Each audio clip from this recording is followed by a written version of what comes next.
मेरे प्यारे देशवासियों, आप सभी को 78वें स्वतंत्र दिवस की हार्दिक बधाई देता हूं। कई दशकों के संघर्ष व लाखों बलिदान के बाद गुलामी की जंजीरें टूटी और देश आजाद हुआ। स्वाधीनता आंदोलन में अनगिनत भारतीयों ने शहादत और कुर्बानी दी। हम स्वाधीनता आंदोलन के सभी नायकों को नमन करते हैं। महात्मा गांधी जी, पंडित जवाहरलाल नेहरू जी, सरदार वल्लभ भाई पटेल जी, नेताजी सुभाष चंद्र बोस, मौलाना आजाद, राजेंद्र प्रसाद जी, सरोजिनी नायडू जी और बाबा साहब अम्बेडकर जैसे अनगिनत राष्ट्र नायकों ने नए भारत के निर्माण में ऐतिहासिक भूमिका निभाई।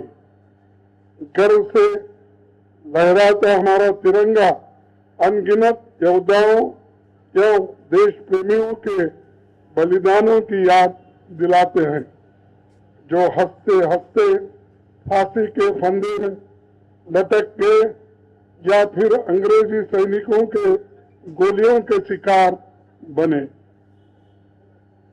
आजादी की लड़ाई में सभी जाति, धर्म, संप्रदाय और क्षेत्र के लोगों ने हिस्सा लिया और हर आदमी अपना देश के लिए कुछ ना कुछ त्याग किया। सभी प्रांत, भाषा, प्रदेश के लोग मिलकर एक सशक्त भारत राष्ट्र का निर्माण करते हैं। अनेकता में एकता हमारी ताकत है और एक कमजोरी नहीं है। कुछ लोग आज ये प्रचार करते हैं कि आजादी आसानी से मिल गई थी, पर हकीकत ये है कि लाखों लोगों ने कुर्बानी दी, अपना घर द्वार छोड़कर भटकते रहे। संपन्न घरों के लोग भी आजादी के लिए जिंदगी का बड़ा हिस्सा जेलों में काटा। क्रांतिवीर ने योगदान के याद करने और उनके विजन पर चलने की जगह आज के हुक्मरान विभाजनकारी सोच को बढ़ावा दे रहे हैं। वे केवल नफरत फैलाने की मंशा से विभाजन विभीषिका दिवस मनाते हैं।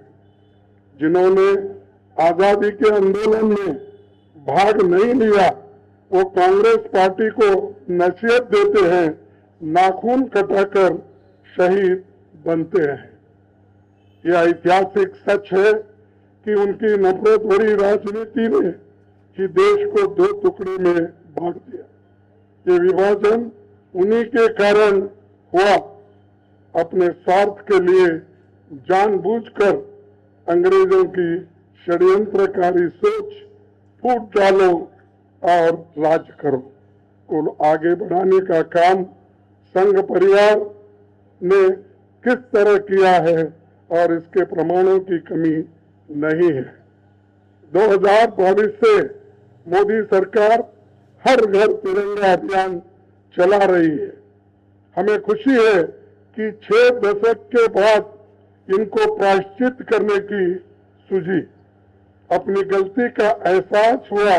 इसके पहले तिरंगे को अपने दफ्तरों पर फहराने तक पहले परहेज था और आज वो ये बात पढ़ा रहे हैं कि हर घर तिरंगा। लेकिन सच्चाई ये है कि हमारे देश के लोग पिछले करीब 100 वर्षों से हर दिल तिरंगा और हर हाथ तिरंगा मना रहे हैं।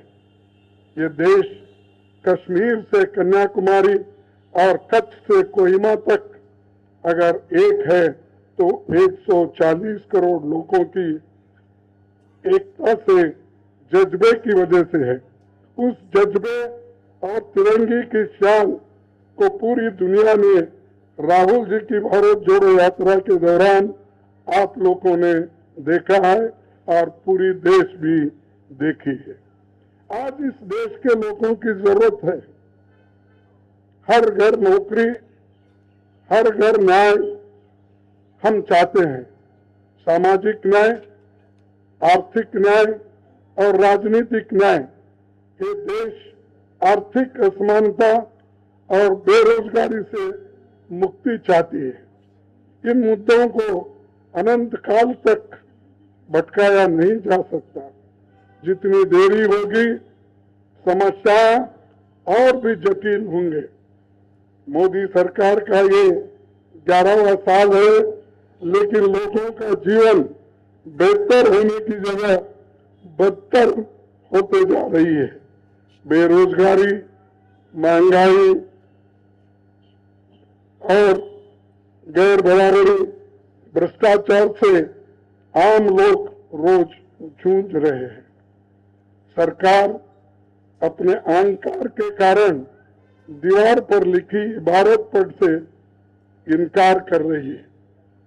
पंडित नेहरू जी ने कहा था, वेयर फ्रीडम इज मैनेज्ड और जस्टिस इज थ्रेटन्ड और where aggression takes place we cannot be and shall not be neutral.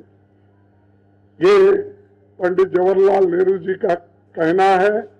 इसीलिए जब कभी वक्त आता है, हम अपने आप को, देश को बचाने के लिए आगे बढ़ना चाहिए और न्यूट्रल बन के बैठने की आवश्यकता नहीं है। ये वार्निंग उन्होंने दिया था। मैं यहाँ से कांग्रेस के कार्यकर्ताओं को संदेश देना चाहता हूँ कि आप जनता के बीच बुनियादी मुद्दों को लेकर बने रहिए, उनकी परेशानी को सुनिए और उन्हें बताइए कि देश में बदलाव की हवा चल पड़ी है और उसमें आप ज्यादा से ज्यादा हिस्सा लेकर आगे बढ़े। लोग विपक्ष के नेता राहुल गांधी की तरफ नई आशा और उम्मीद से देख रहे हैं, क्योंकि उन्होंने जब भारत जोड़ो यात्रा की तब देश में जो एक नया जोश और नया एक स्पिरिट लोगों में आया, तो वो देखने के बाद देश में जरूर बदलाव आएगा।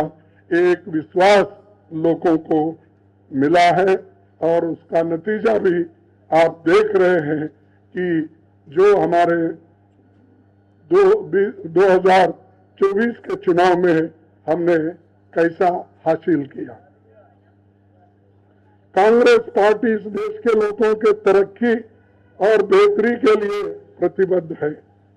हमारी प्राथमिकता गरीब, दलित, आदिवासी, महिला, किसान, कमजोर वर्ग के लोग, युवा और मध्यम वर्ग के लोगों के लिए है।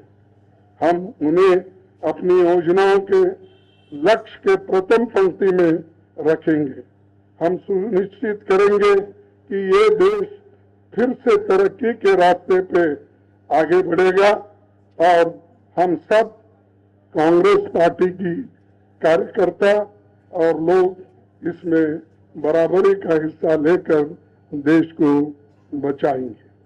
आप सभी को एक बार फिर से स्वतंत्रता दिवस पर शुभकामनाएं मैं देता हूं और मेरे अल्प भाषण को समाप्त करता हूं। जय हिंद, जय कांग्रेस।